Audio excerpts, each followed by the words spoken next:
But first this, several Central Texas school districts received a threatening email this morning. The sender claimed to be a Russian terrorist organization. But there were red flags right off the bat. Two superintendents confirmed to 6 News that the email claimed that there were bombs set up at multiple schools in retaliation for American support for Ukraine in their ongoing war, of course, with Russia. 6 News' Mike Rogers spoke with 3 of the districts who received that threat. Joins us now live in studio. Mike, how did they tell you that they were able to determine this was not credible?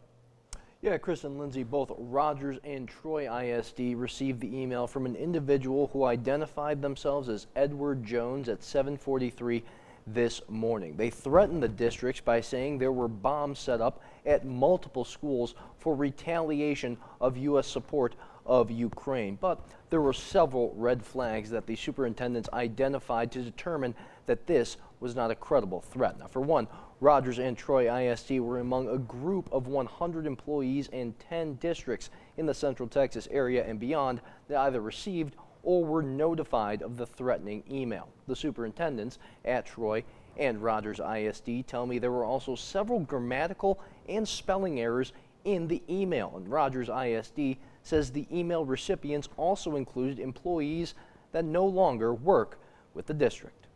There were signs early on, just the way the email was written, the audience that was addressed, the timing, the topic. There were some things that would make you suspicious that it was not credible to begin with. Both districts say school resource officers were alerted, as well as local law enforcement. In one district even contacted the FBI, guys. All right, Mike, we know you're on it for us. You'll have more for us tonight at 10 o'clock. Thank you so much.